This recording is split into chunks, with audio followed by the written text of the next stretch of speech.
Le canevas d'inspection des institutions et centres de recherche a été ce vendredi 4 juillet présenté au ministre de la Recherche scientifique et innovation technologique. C'est à l'occasion de la 57e session ordinaire du Conseil scientifique national. Son président, le professeur Pius Piana, a ici expliqué l'importance de cet outil numérique pour le développement de la recherche en RDC. On l'écoute. Profiter de cette occasion pour que son Excellence puisse lancer officiellement l'inspection numérique de tous les centres.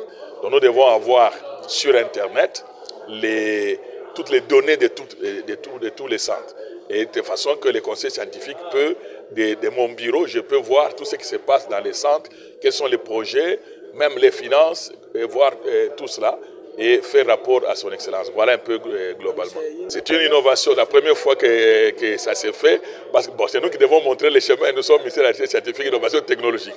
Nous devons montrer qu'on peut gérer les centres, les universités, et ainsi de suite, numériquement, avoir toutes les informations, on n'a pas besoin de se déplacer. Non, mais vous savez que nous sommes les mandataires de l'État et il y a redevabilité pour la population, pour ceux qui nous ont placés.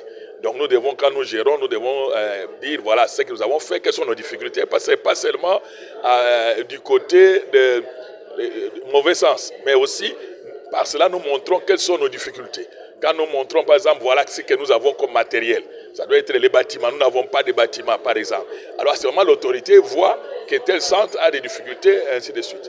Et ce que nous faisons aussi, parce que parfois, même dans les conditions difficiles, il y a des centres qui font de très bonnes choses. Et l'autorité peut voir et on peut féliciter, donc on peut récompenser les centres qui travaillent bien, et ainsi de suite. Voilà, donc vous savez que les centres sont confrontés à des difficultés financières. Mais malgré ces difficultés financières, beaucoup de centres font de très bonnes choses.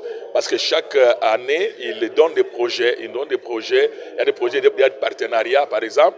Il y a aussi l'effort des chercheurs eux-mêmes à chercher donc des financements, parce que vous savez que dans la recherche, il y a aussi des financements, des fondations, et ainsi de suite, mais c'est très compétitif. Il faut que les chercheurs arrivent au niveau pour avoir attiré des financements, par exemple, extérieurs, et ça peut compenser là où il y a les faiblesses des financements. Parce que vous savez qu'il n'y a dans aucun pays où on finance totalement les centres de recherche. Il y a toujours la coopération, il y a toujours des financements d'autres organismes.